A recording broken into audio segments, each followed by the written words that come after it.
Here we go, everybody. Look at that smooth transition. It makes everything so much easier when I don't put music on these things, but let me light myself real quick while I do the intro. Hello, everybody, and welcome to this week's episode of Laughing into the Void. I'm your host, Tom, and co-hosting with me, as always, is the lovely Rosalind Paris. Hi! Hi, Roz. I'm prepared for you. You can watch our previous broadcasts on the District Comedy YouTube and Facebook channels or listen to them on most podcast platforms. If you enjoy the stream, please consider making a donation of any size or following us on social media using the links in the description. Here with us today, we have Rachel Rothenberg. Whoop, whoop. Yeah. Rachel has been doing stand-up for 4.5 years in Salt Lake City, Utah. She produced a series of all-women shows at Wise Guys Comedy Club in downtown Salt Lake City called Dumb Broads in 2019 and early 2020 before creating The Panda Mic, originally the social distancing online comedy open mic on March 10th, 2020. She is now producing outdoor socially distant shows in Salt Lake City with her friend and fellow comedian Jordan Harris. You can find her on Instagram at _comedic_stylings_of. Thank you so much for being with us here today. Let me unspotlight myself, go back to gallery view, and jump right into the questions. Ayo! Hey, questions. We love them. Hello. Yeah. Thanks for being with us today. Thank you for having me. Yeah. I've prepared the void, and I'm ready to laugh into it. That's good. That's helpful. I rarely give it any warning, so that's probably more courtesy than I give it on a normal basis. But so the first and last question we kind of ask of every guest on the show, and I feel like it normally gives like me at least a pretty good sense of like the person in general. But the first question is, how would you describe your sense of humor to someone who has never seen you perform? Well, I actually, I did see these questions before, and I didn't think of an answer in advance. I think it's kind of, the juxtaposition is that I'm a fancy person. I have a tendency to wear, red lipstick and fancy dresses and things on stage, and then I like to say things that are pretty depraved. That's something that I enjoy doing. I also really like wordplay. That's a huge part of what I like to do. Definitely word jokes and puns and that kind of stuff for sure. But I think ultimately a lot of it comes down to just saying kind of demented things in a clever enough way that I can get away with it. Nice. I can get behind that. I was like, yeah, that was a very apt description. From the times that I've seen you perform, that's very accurate. So, kind of getting into a little bit about your background with, comedy and just in general. I know you grew up in Connecticut. Yes. So, before moving to Salt Lake City, do you feel like growing up in Connecticut initially kind of had an influence on your comedy or your upbringing on your comedy style? And if so, how? Yeah, I would say so, insofar as it gave me the sort of voice that I have, like literally the voice, in the sense that I speak like a person from Connecticut. I have the inflection of a person who was raised to speak quote unquote well. I got a certain type of education in a certain type of place. The place that I'm from is actually the town that Stepford was based on. That is a true fact. Oh, wow. Yeah. And also, certainly there's also the fact that I was always a weird person there. I didn't really fit in, and I never really knew why. I never really knew what was wrong with me, aside from being Jewish, I guess. But beyond that, there was something else up, which was just that I was never the pink and green polo shirt wearing preppy girl. I was always kind of an outcast and a weird person, and it forced me to develop a sense of humor, I think, to a degree, and also it just caused me to hang out with funnier people who didn't fit in. And beyond that, I think even though I've been in Utah for 10 years, I haven't picked up the accent. I still talk like a snob from Connecticut. And I think that the fact that I talk like a snob from Connecticut and the fact that I speak a lot faster than people from Utah is a huge part of my stand-up as well. So like, I know how to talk very, very quickly and condense a lot of words into a short period of time and space. So I don't know. I have kind of a Connecticut accent kind of thing. I don't know. It's hard to say. Yeah. So like kind of going off of that, do you feel like then, okay, I'll ask this question off script. But like, how do you feel like, maybe not the quality of your stand-up, because obviously after 4.5 years, like you're bound to get better at stand-up just for doing it more times. But between, yeah, right? Hopefully. Yeah, hopefully. Do you find that like the content or the topics that you address in your comedy have also shifted with that, and maybe has living in Salt Lake City had some part on that influence? Not really. Which is probably the wrong answer, but like only because if it's true, it's the right answer. Right. Because I've only ever done stand-up in Salt Lake City. I have never done it in Connecticut. I never did it when I was there. I wish that it had been something that I discovered sooner, but I mean, I even if I had discovered it sooner, I didn't live in Connecticut past the age of 18. I moved to Utah for college, and you know, my many failures post high school have all taken place in Utah.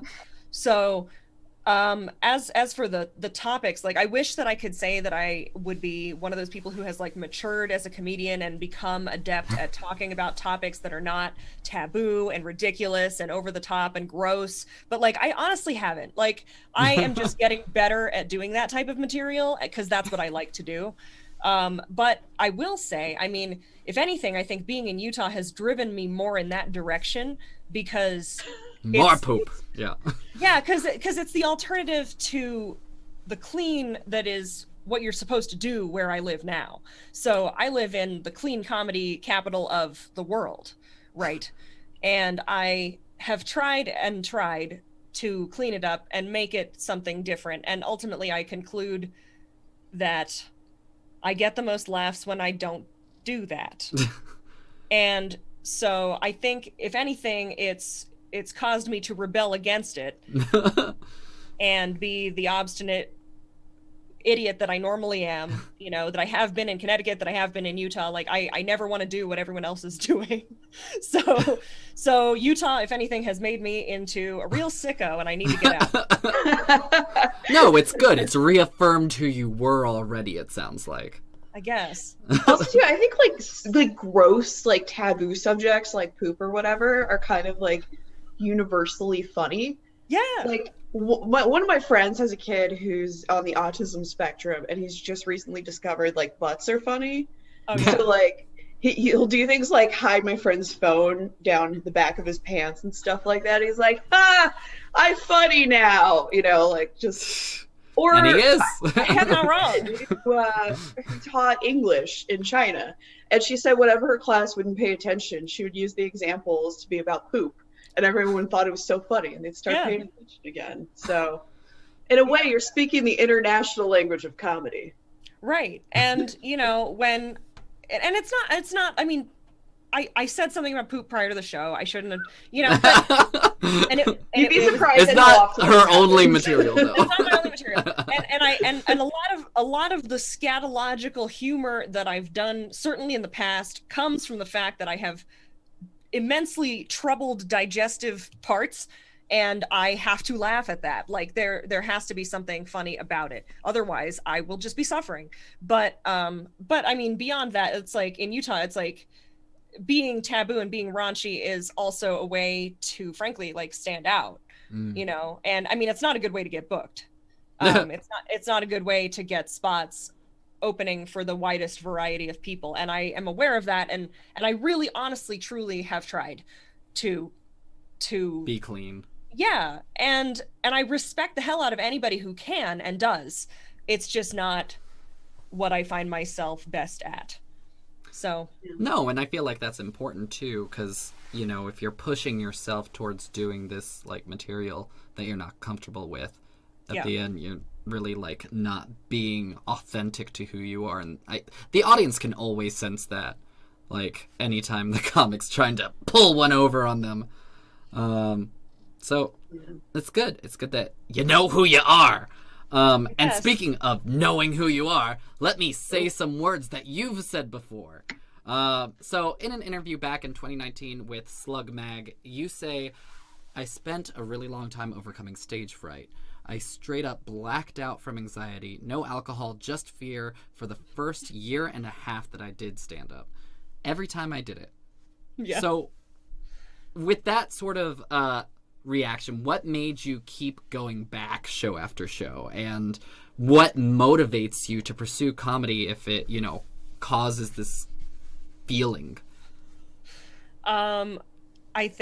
I mean, the simplest answer is probably masochism. But I think more so, like, I alluded to the fact that I tried a lot of things and I failed at all of them. Stand-up, while very painful for a long time, was the only thing that I could seem to tangibly get better at after having tried so many things where I just bombed, you know, like, to use the language that is now very familiar to me. Like, I originally went to college for English and various liberal arts, and I basically failed out. Like, I was a horrible student in college, and then I went to a different college to study fashion, and I had a fashion show that, you know, there was a deadline and I was supposed to have made like 10 garments, and I ended up sending unfinished garments down the runway. It was horrible, absolutely humiliating stuff. Like, I mean, and to that extent, I was used to feeling humiliated. Like, I was used to... Which is a big part of comedy. Yeah. And I think it was just like after years and years of just fucking up. Can I say that? I don't know if I can. You can. Yeah. This is not a child-friendly podcast. We forget to clarify that all the time. No, I don't need to. I mark it as explicit on Twitch and the podcast, so it's fine. But like, I don't know. I think it was just something where I tried it and it immediately resonated with me, even though it made me miserable at first. And I was really, really terrible. And you have to understand also that, like, when you're blacking out fully from anxiety every time you do it, it's very difficult to get better, especially when it comes to your delivery. So that forced me to focus on the writing and get really, really obsessed with correcting the writing and you know, filming every set and watching it and going through the phrasing and picking apart the jokes, so that, like, when I would sort of like read almost the jokes, I would have something that would still get a laugh, even though my delivery was abysmal, right? And so I got better and better and better at the joke writing, and I could not work on my delivery until literally like 2 years in. And even now, I think my writing is light years ahead of my delivery, although it is catching up eventually. What is that process kind of like? Because we love to ask comedians on the show too, like, kind of what their writing process is. So when you talk about that kind of dissecting process, what are you looking for in your jokes to kind of like either kick out or throw in to kind of improve it? I think for me, it's very, very, very much editing. It's very much a word puzzle to me. So when I listen back to a set, I pick it apart and I try to get it to be as funny as possible in as few words as possible, which is partially why I'm really, really drawn to one-liners and word jokes and puns and things like that. But also, if I can't fit it into as few words as possible, then I just talk faster. You know, I'm obsessed with the timing. I'm obsessed with, like, getting as many laughs per minute as I can possibly get. And I was about to say, like, laughs per second or laughs per minute. That I sometimes, like, am drawn to as, like, a data-driven person. Like, I want my statistics for my set to be high. I don't know if that relates at all. Definitely.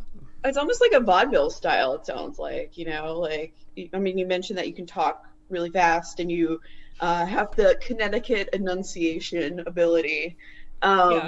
you know, and like back in the day, that was like the whole vaudeville delivery. So Yeah. how that's like your natural flow when you're writing.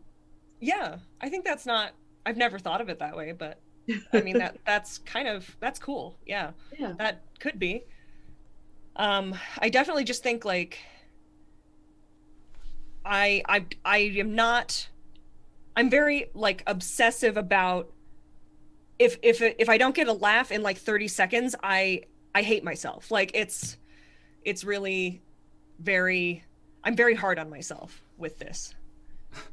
Yeah. I don't want to like impose anything on you, but it sounds like there's a little bit of like a sadness kind of connected to your relationship with comedy. Would that be like out of left field to say?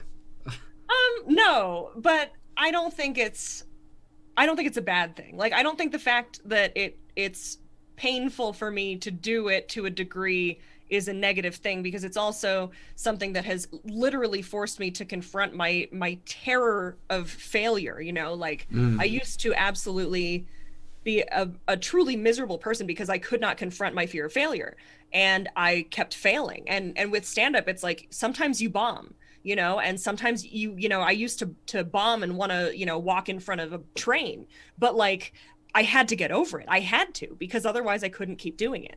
And like it's made me into a much more I don't know, I maybe a much less sensitive person, but it's made me into like I'm still a sensitive person, but it's made me into a much more, I've gotten a much thicker skin, I guess, is sort of the way to put it. Yeah. Durable, Yeah. I don't know. Yeah. That's also a word to describe the same thing. But Yeah. okay. Yeah, that's really interesting. So did community play a role at all for you? Because I felt like, at least for me, that was something originally from improv. Obviously, like the failing as a like means towards success is like a big principle in that. And I've also noticed with that and with comedy, it's really helpful too when you have those bombing moments. Like even on Displaced Comedians earlier today, I think someone posted about like, what's your advice for bombing? And the fact that like everybody had something because everybody has bombed before was really helpful. Have you ever experienced that kind of like camaraderie with the community that way? Well, you know, I've made more friends through doing comedy than I have through doing anything else I've ever done. But I am still nonetheless, I think, an outcast even in my local community, just because I am sort of a solitary person and sort of I don't know. I struggle with getting along with people because I'm awkward and I don't always know how to be. I think in terms of camaraderie, like I love the fact that everybody who does stand up has some reason why they do it, you know? I love the fact that you know, we're all pursuing the same feeling and the same thing, and I think that that's just so cool. And I think, you know, comedians are the most like me of anybody I've ever met, but I still, even in that, feel like a weird person, and I don't ever know how to. This is kind of a downer. But, no, that's fine. This isn't like a Yeah. joke podcast either, Yeah. so feel free to go there. It sounds like you're kind of like finding a little bit like of being at peace even as Yeah. the outcast of a group of comedians which are already kind of outcasts from society themselves. Right. And I mean, I think people do like Outcast of outcasts, sorry. Yeah. I think people have come to respect me to a degree, which is Better than friendship. no. Sorry, no. No, I do have friends. My best friends in the world, I think, are comedians. My best friends in the world are comedians, but it's only like 5 people. You know, it's like Yeah. it's not a big group of people that I can ever seem to get along with simultaneously. But you know, like I don't know. I think that it's important to me that the people in my local community know that I'm competent and know that I am able to do whatever I do well, and you know, even if it's not what I'm supposed to be doing, like clean, you know, corporate PC PC commercial. Yeah.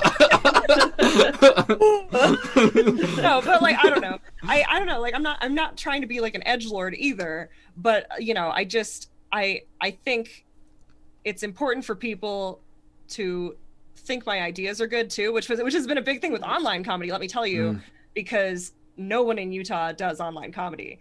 Like 2 people out of Utah do it. And everybody else thinks it's a fake thing and nobody should do it. So I don't know, maybe they don't respect me anymore.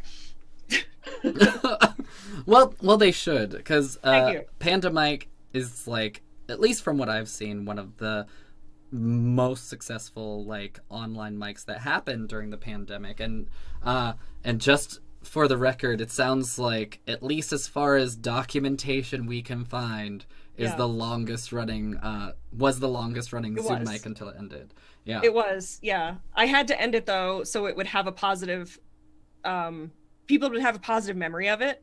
Like I wanted to do, like, I don't know if you're like a Seinfeld freak like I am, but like when I ended it, I was thinking of like George Costanza when he's like, I got to go out on a high note. And he's like in a meeting and like he says a good line and he leaves. Yeah. Like I could feel that things were like in decline, and I was like, I got to get out while it's good. I don't want this thing to peter out. I don't want it to suck. I want it to always be like a positive memory. Well, that being said, that's part of the creative process too, is like knowing when to end things, you know? Like, it's probably, I would say probably maybe one of the hardest things when it's like your baby and you're like, you know, you just have to read into the rhythm of whether or not it's time to end it or not. I, for one, have definitely not learned how to like create boundaries between myself and my art. So that is, sounds like you're further ahead than me. But yeah, it's a lot of layers. I feel like, it's also, but you haven't like kind of completely turned away from the comedy scene either, because there's also remind me how it's said. It's like comedy, or is it comedy? Okay, cool.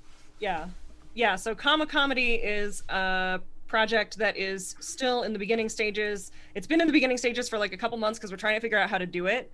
Mm-hmm. But essentially the logic behind it is that we're going to start doing stuff on Twitch. The objective is to acquire an audience which is not just comedians. And which is hard. Yeah, that's been one of my main I don't want to say beefs, but one of my main concerns with Zoom comedy has been the fact that, like, in the course of a year, we have made no progress, in my opinion, in terms of acquiring a non-comedian audience to watch comedy online. So, you know, I tried it, I did it, I've done it all in that respect, but like ultimately Twitch is where people watch stuff and YouTube is where people watch stuff, and Zoom shows are simply not attracting, you know, quote unquote civilian audiences. So I was like, well, we have to go where people are going to watch stuff, and we have to make the kind of content that people are going to watch. So the idea behind comma is that hypothetically, if we can all get our acts together, we're going to try to create like non-literal stand-up content. So it won't be like trying to sort of squeeze the stand-up format into an online format in the way that I think I was really, really strongly trying to do before. And it's sort of going away from that format and trying to do something different. So, but still giving comedians opportunities to do interesting interactive shows with audiences and hopefully if we can create enough interesting content, we can get people to watch it, you know? Yeah, no, it sounds really interesting. It sounds really cool. And I've definitely experienced that through like producing shows on my end. It's like, God, it's not a bringer, but like, can it be just for like a show? Right. You know, like, it is like everybody who's at the shows is doing a set later on and then leaves after their set. I twitch. So that's and then there's also too, like with us doing internet comedy, you know, we're all in a screen and we're so programmed by TV and movies and stuff. Like, I had like one class in college about media, and they said if you count the seconds by how long the screen is focused on a shot, there's rarely a single shot being held for more than 3 seconds on TV. Right. Yeah. It's like switch up, switch up, switch up. So like our brains are so used to like the constant action that this format is hard to control someone's attention. Well, so and it's interesting like, too, because like that's why I've seen so many comedians being successful on platforms more like TikTok, where it's like 3 seconds and then you gotta swipe, like get out of here. We need the next joke. But kind of getting back to you and to live comedy. I want to talk a little bit about you performed a while back on a show called Psychobabble, which featured a lineup of comedians with mental illnesses. What's your experience with mental illness been in relationship to your comedy? And of course, like feel free to only provide as much detail as you're comfortable with sharing. But influence, and it's a part of your life, it's a part of your act, yada yada. Well, okay, yeah. So I am a person who has been diagnosed with and benefits from medication for bipolar disorder. I wouldn't go so far as to say I'm a bipolar person, right? But like I take medication for bipolar disorder. It helps me to be a more functional person. I was on lithium for, I believe, 5 years, and I was very, very sleepy. And during that time, I was not good at comedy either. I mean, I was a mess. And then, frankly, I got on different medication like about 2.5 years ago now. I'll plug it, Abilify, great stuff. And new sponsor. Oh God. Yeah, Abilify, highly recommend, because as soon as I got on it, I found myself suddenly able to do something I had never done before, which was not only begin projects but finish them. I had a long history of starting things and not following through, because I would start things while I was up high, and then I would crash, and then I would, abandon the project. But I found that once I achieved essentially stability, I was suddenly able to actually like work on myself and work on my stand-up and work on getting better. And I definitely have a lot of dark humor that has come out of that, and certainly like, I mean, my stability in the time since has not been flawless. I have had interactions with other medications I've taken. Like I have to be constantly vigilant not to let it slip up, right? And my mental health requires constant maintenance and observation.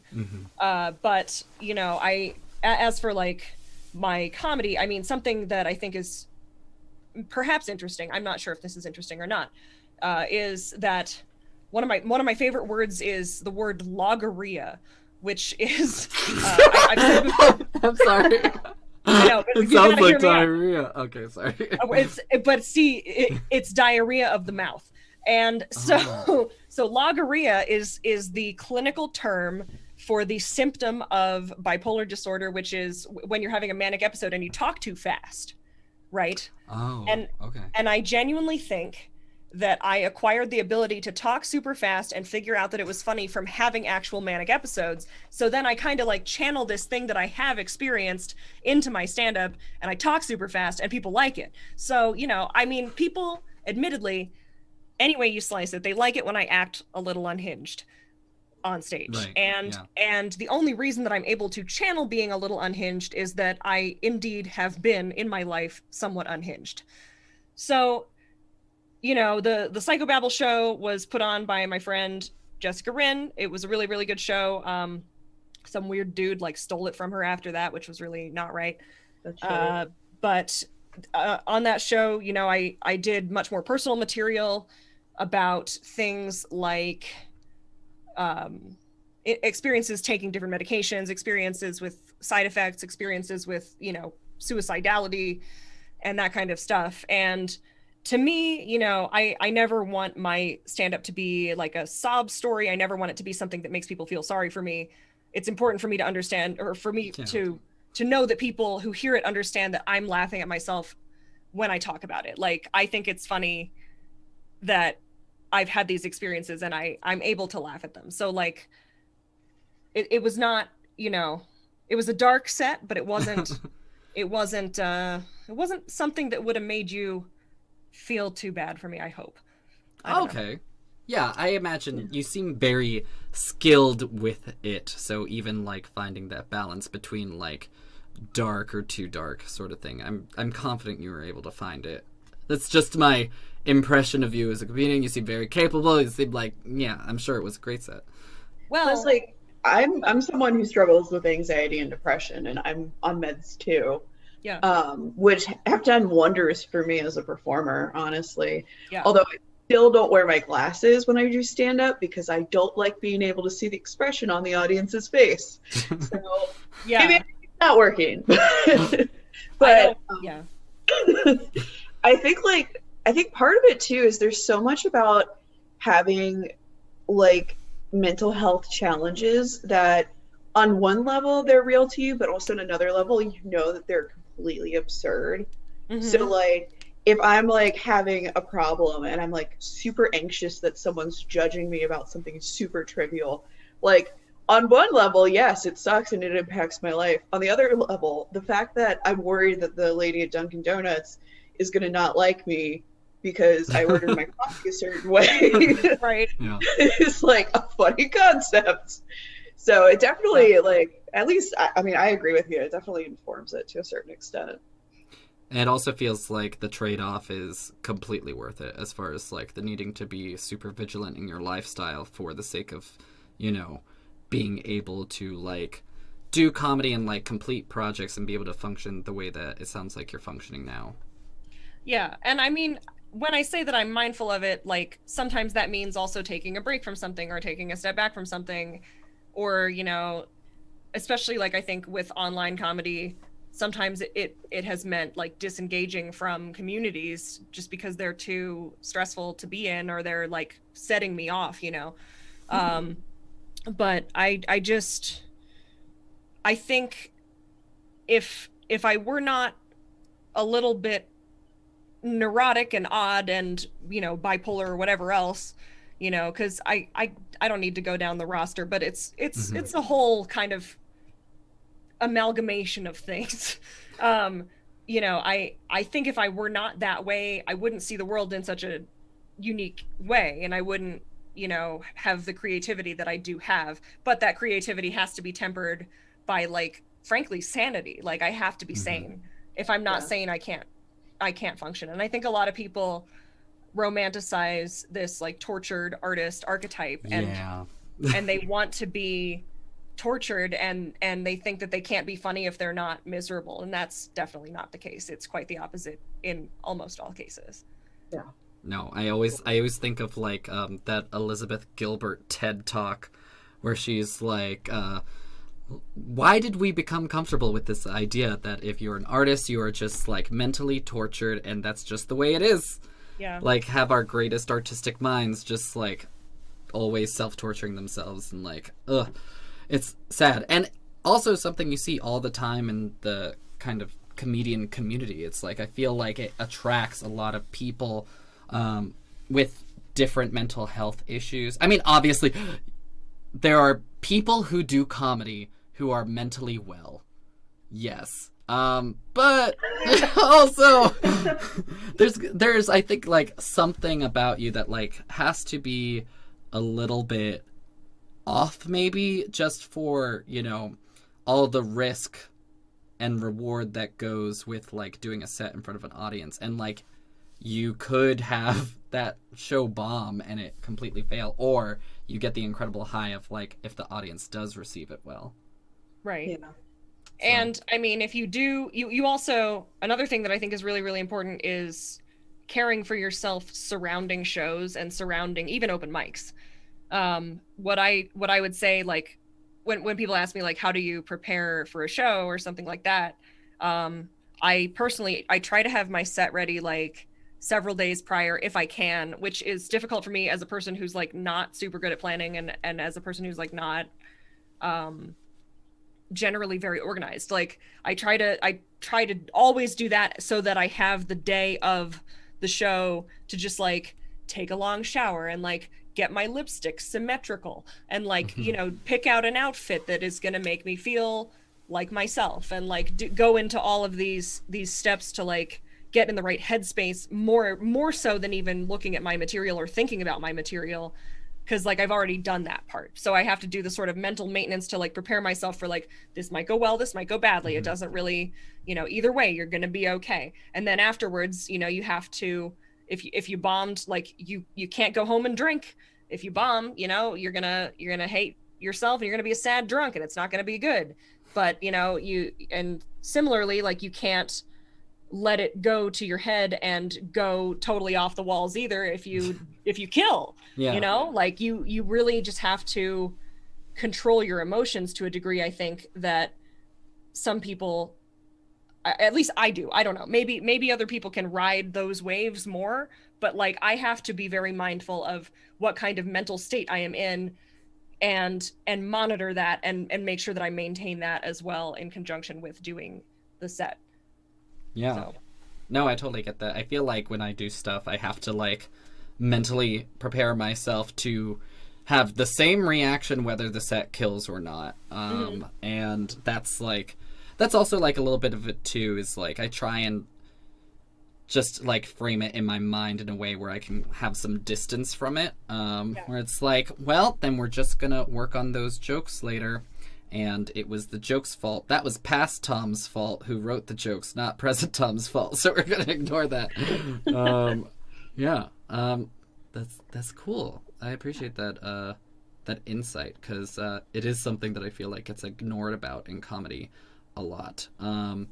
But also, let's talk about the more recent shows you've been producing, the outdoor shows with your friend Jordan Harris, as Buxom and Body. I'm really curious, just because, like, at least it feels like around here, things are still in the process of opening up.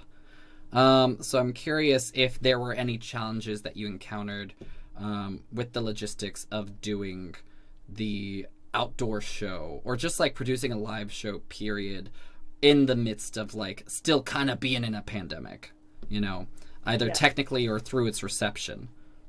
Well, there have been I mean, I could go down the list all of the ways that it has been difficult to produce shows during a pandemic.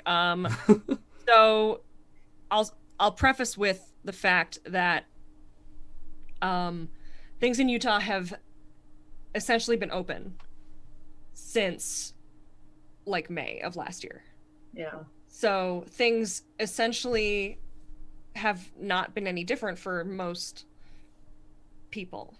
And I try not to say that judgmentally, but like I personally have been, you know, avoiding human contact as much as possible, which, you know, some would say, oh, easy for you, you're an introvert, right?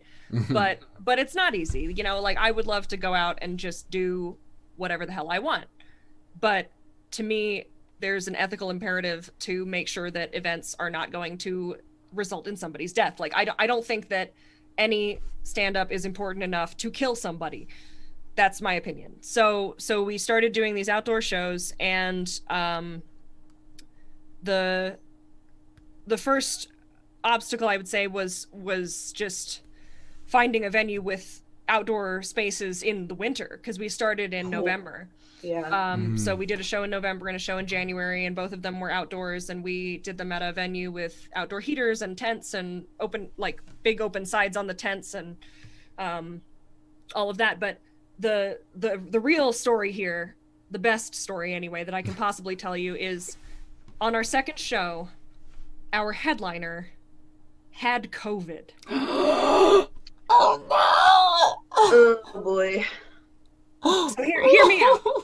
Hear me out. Let me explain. I'm sorry, I'm not laughing. I'm it's horrified. Funny. It's funny as fuck. No, it's not. But I haven't like told this story like publicly, because I don't want to like incriminate him. Laughing into the void exclusive. It's not his fault.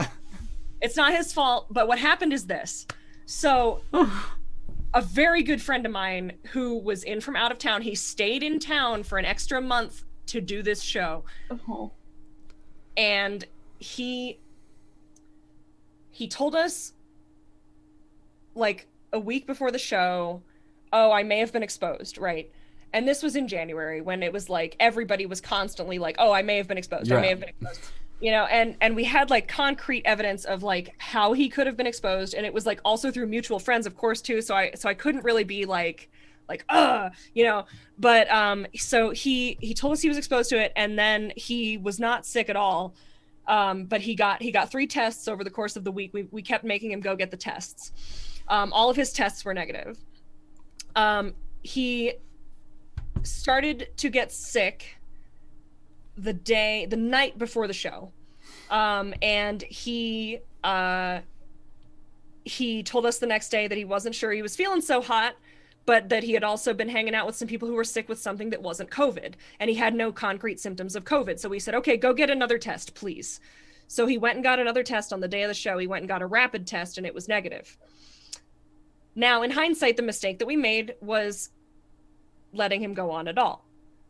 Because if we had known he was exposed and that he was sick with anything, even if he was negative, we shouldn't have let him go on. But we let him do the show, and the next day he tested positive. Oh no. And also, though, I feel like I can't even blame you, though. Like, if you get, like, if you're testing that much and you have 4 almost consecutive tests saying that you're negative, and then you test positive, like, that's just, like, that's fucked up. That's bad luck. Yeah, so what happened was, first of all, everybody freaked out. You know, naturally. But the only people who were really in his vicinity, because of how we had executed the show, the only people who had really been like maskless anywhere near him were me and my husband, who had been doing sound. And my friend who was producing the show was fully vaccinated by that point in time because she's a nurse. So we were thankful for that. So I was naturally very concerned that I would get it, and I did not. My husband did not get it either, and we had to implement our entire contact tracing plan, which was a very unpopular choice, because the thing about contact tracing is nobody actually wants you to do it. Yeah. Nobody actually wants to get the call. Hey, it's kind of like when you get like a herpes call. Like, I don't know if either of you have ever gotten like a herpes call. No, you know? not personally. No, Not yet. No. Me neither.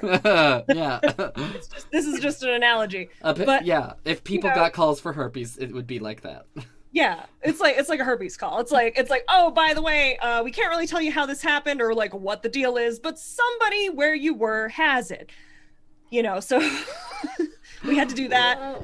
And people were not happy. I believe that cost us our first venue because they didn't want to deal with it. And then subsequently, everything was fine. Like, okay, so this is where I'm going to brag. Like, because of how safely we did this show, literally no one got COVID from him. To our Well, knowledge. that's good. Yeah, that's Like, great. literally no one. And that's unbelievable, including the people he was like staying with. Oh, wow. So, I don't know how that's even possible, but COVID is a mysterious illness. That's what we know. But then, so we moved on to a different venue because there was some weird stuff going on with the first venue. After that, it was kind of weird vibes.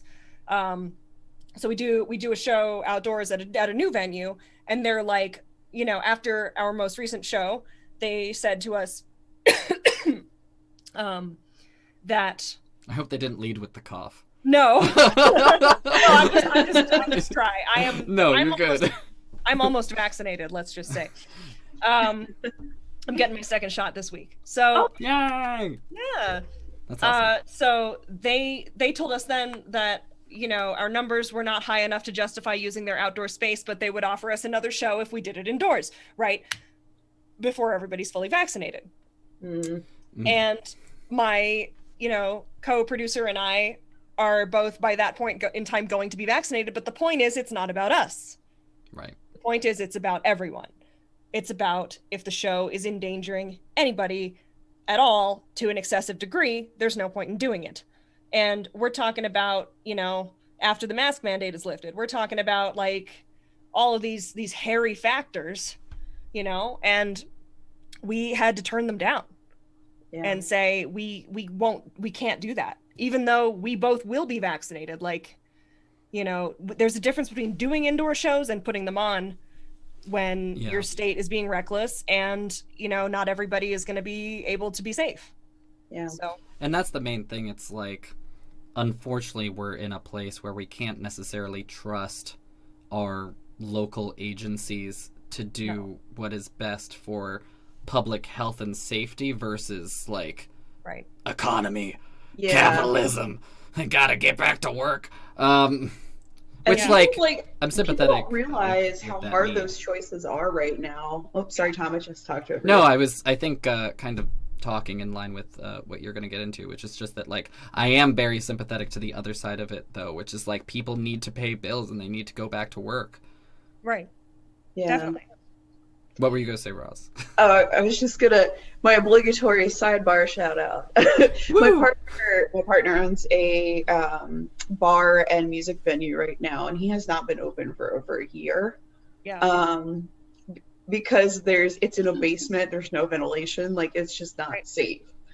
But at the same time, there's been like no real like efficient help from anyone Yeah. to stay closed. So Mhm. it's Yeah. like a full-time job just being able to get the bills paid, because it's like you could make, I mean, like I have a lot of sympathy even for places that aren't making the best choices, because it's like there's no good answer if you own a venue. Death you by know? COVID or death by hunger for not being able to buy food.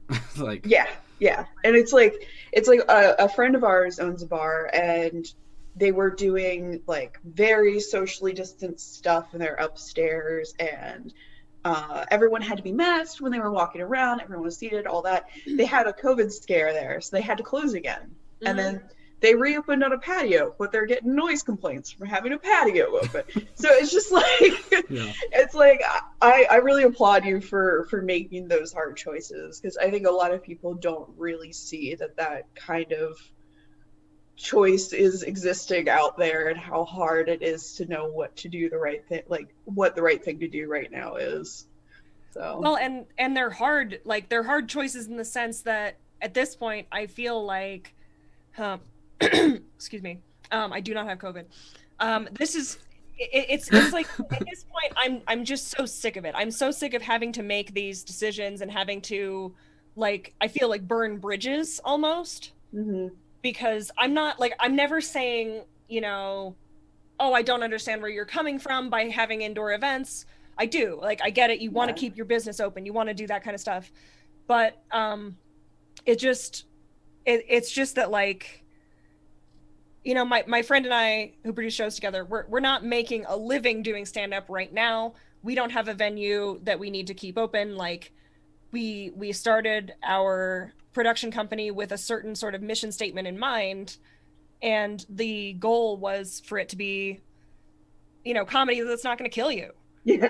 And Ideally, yes. ideally, yeah. But even doing our very best, even having our headliner get tested 4 times in 1 week, Yeah. Still happened. it Yeah. still happened. Like, and Yeah. that's the thing about it, you know. It's so just impossible to avoid the risk, and it's impossible to be perfect, and it's impossible to guarantee that these types of things can't happen, you know. Yeah. Which hopefully is the other side of it too, is like when, and it seems like at least from what I've seen, that as a country we're hopefully starting to, you know, round the curve, that, you know, the bridges that maybe you feel like you've burned are not like permanently burned. I feel like a lot of people, I know I will be giving a lot of like grace to people for like, we're just gonna pretend 2020 didn't happen, like come to me anew. Yeah.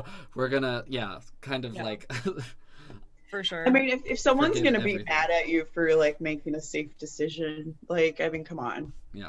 But that sounds like that was like the challenge with Yeah. the show.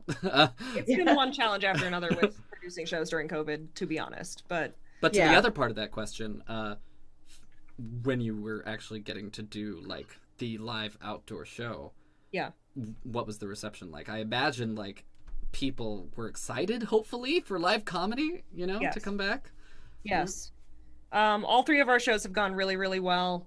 We've had, I'll say, between 50 and 70 people at each of the shows. Oh, wow. That's Wow. good. Which, you know, which requires enough space to space out that many people, of course. And That's do like all of 25 Zooms. that. Yeah. Yeah. And I mean, the hardest part, aside from avoiding the plague, is hearing laughs outside, you know, that's kind of tough, but like it's worth it, you know. It works for me. Yeah. Our last show was really, really lovely in the back of a really good venue in Salt Lake that I would love to go back to. If you're know. watching, yeah. I mean, you heard it here first. no, that we've told them that via email. Oh, okay. But That's probably a better business plan than Yeah. expecting them to somehow end up watching this or listening to it. I'd appreciate the extra view, but otherwise. I could send them a link. Just be like, hey, Urban Lounge, we liked it. Please But, don't. you know, Please don't. I wouldn't want to endanger your chances. Well, you know, I think the biggest thing, if I may say so, is it's been interesting going back to live shows. As I mentioned, very few people in Salt Lake City have done online at all. Yeah. So you have the community kind of divided into people who have not done it in a year and people who have been doing it all year, but Either maybe started there or yeah, know. I don't. It's hard for me to politely explain this, but anyway, and then there's me, right? And I'm in this place between where I've been doing online for a year, and everybody thinks it's a joke, and everybody thinks it's bullshit. But I show up, and I know how to do comedy still, so they can all blow me. Yeah, I hear that. It's not the same for sure, but it's definitely still exercising a lot of the same muscles, I feel. And I have a year's worth of new material. Yeah, And I got you so many probably pandemic haven't- jokes. You probably haven't murdered anyone with a disease. So, Yeah. you know, there's hats off to you Not for with my that. bare hands, no. Just with laughs. Uh-huh. I feel like no one dies is like the lowest bar you can set for comedy. Yeah. That's And then once you jump over it, it's all like you've passed all expectations. You're good. So, But yeah, I think, you know, the Zoom thing does not translate 100% to real world comedy. I will be honest with you. It doesn't. Like the discomfort that I have felt with being on stage, like physically, is to a degree back more so than it was certainly. I mean, like I was basically over my stage fright when the pandemic started, and it's kind of back, right? Like I get nervous. I, you know, don't have the best memory of what happened on stage, but I have my material and I still had that to lean on. And I have a bunch of new stuff, whereas other people who have not done it in a year don't have that, and they're out of practice and they're rusty and they're on stage apologizing, and I'm not apologizing. I'm good, you know? yeah. It's good. Yeah. And it's hard too, because comedy always has like that little bit of like almost a competitive element to it too. It's like, all right. And comedy's not the only thing also, like in context of the pandemic. I'm also probably going to see like a lot of friends from the theater company that I used to work for and be like, oh, okay, who got out of shape kind of thing. Yeah. It's like who got out of comedy shape almost. I mean, I got out of shape in other ways. That's definitely. Didn't we all, sister? Yeah. I can no longer tackle a flight of stairs, but what I can tackle is our last question of the evening. Ayo, transition! Oh, that was a good transition. And like we're still like happy to like keep chatting or whatever afterwards, but again, the first and last question are always the same for our guests, but the last question is kind of what's up next for you, and that's both in the context of what's coming up that you'd maybe like to plug, and what are your intentions with comedy as far as like, is it a career for you? What are like the long-term goals? Okay. A lot of big stuff. I'll start with this weekend. This weekend, TL Devaney and I and a guy named Elliot Rose, whom I do not know well, but he seems great. We are, between the three of us, but with TL as the host, we are starting a late night show, and it's going to be called Off Night. We were supposed to start it a couple of weeks ago, but there were some issues and we had to postpone. But we are doing it for real this Saturday. Whether or not I am dead from the Moderna second dose, I'm going to be there. So that Sorry, is just corpse at, on screen.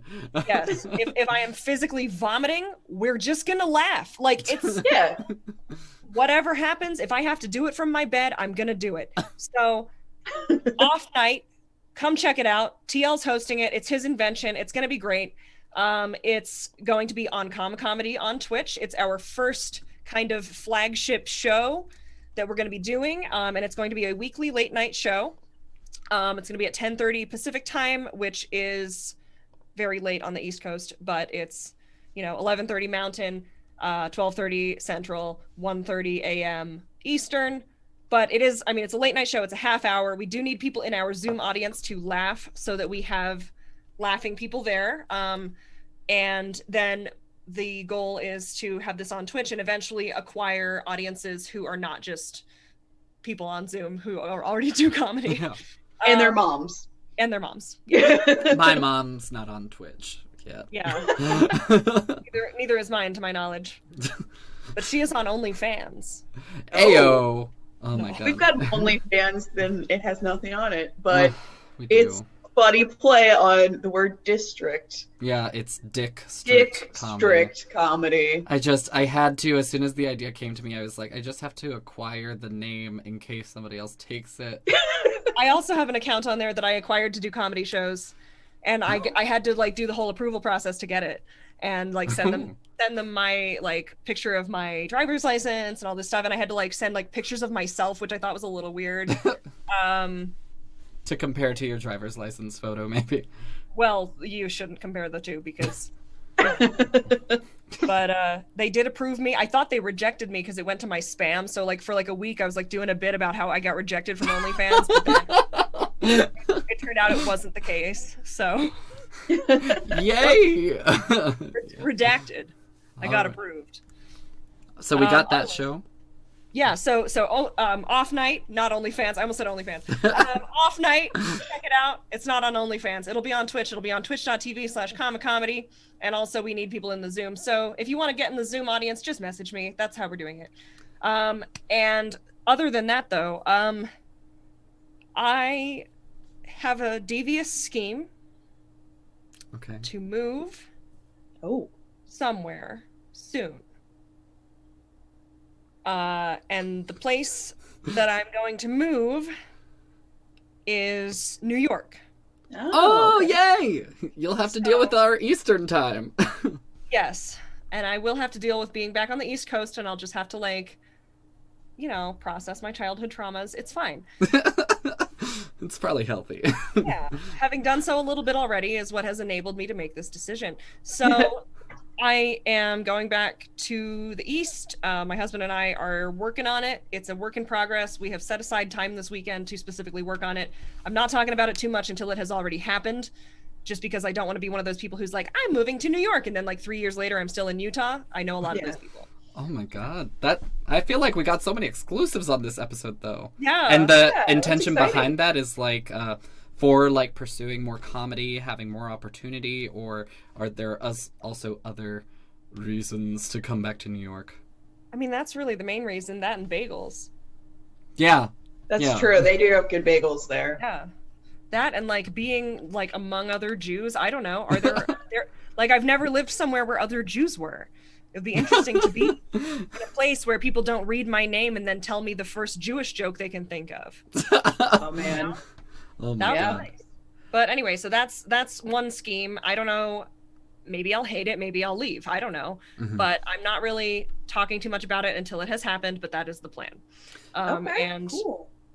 My husband would like to do UCB over there because he does stand-up and improv both, but he is a very proficient and talented improviser, and he should do UCB. So, just like us, with our background in improv, we are also very highbrow humor. It's funny you say that. We just talked to Emily Page last week, and she just did the program at UCB. She's doing online connection. Yeah. So that's interesting. Yeah. And beyond that, I would like to keep producing. I really like producing. I really it's funny, anytime I'm producing anything, I feel like somebody comes to me and they're like, you could just focus on just doing shows. You don't have to produce things. And I'm like, no, but I like to. I want to. I've just been, weighing my options in terms of what is productive to produce right now. So I would like to do that once I move, more so keep doing stuff with Buxom and Body, probably remotely to a degree. We intend to keep that going as long as we can, because if I can leave, you know, a womanly imprint on Utah comedy, I would like to do that. And ultimately, I think ever since I worked in a comedy club, I've been scheming to open a comedy venue. Oh. Yeah. So, because I think I have great more taste. woman-owned comedy venues. Yeah. And I just think, like, I just get really sick of going into spaces that are run according to other people's logic, if that makes any sense. Like, Yeah. I would really like to create a space in which my logical womanly brain makes the decisions. Yeah, totally. And, you know, yeah. Yeah. So, and of course, I would collaborate with other people who are not so logical and not so womanly. But ultimately, I really like curating stuff. I really like producing stuff, and I would just like to do stuff like that. So we'll see. Yeah. Awesome. That's so exciting. I'm excited to hear that. I'm excited we're going to hang out when you're in New York, because DC's close enough. Yeah, we're like, and Baltimore and DC is like 4 hours away, so. Yeah. I'll also say, because my fiance works in food, we also have a long-term, like, when we've retired, dream of, like, opening a little comedy place. It's like the first floor is a restaurant and the second floor is like the theater. That's our plan. Maybe we can collab or something. But that being said, I'm going to spotlight myself again real quick as I take us out. All right, everybody. Woo, woo, woo, woo, woo. That's all the time we have for today. I want to thank you, Rachel, for being such a great guest and hanging out with us. Really good topics we talked about. But you can find her on Instagram at @the_comedic_stylings_of. Thank you, Roz, for being a great co-host as always. Big thank you to you, our audience, like, had to really focus to look at the camera for that one, for watching our program. If you enjoyed the stream, please consider making a donation or following us on social media. You can find the links to both of those in the episode description. Again, for what Rachel just said, it was late night show off night this Saturday, Comedy on Twitch at 10:30 Pacific. And if you like this show and you want to tune in next week, we'll be interviewing comedian Bob Rose. So make sure you next don't week wanna... is Bob's. Oh, I'm Yes, so excited for that one. Okay, sorry. I thought I sent you the schedule. I was kind of surprised at how surprised you were. It's fine. Anyway, have a good night, everybody. All right. Bye. Bye. Woo.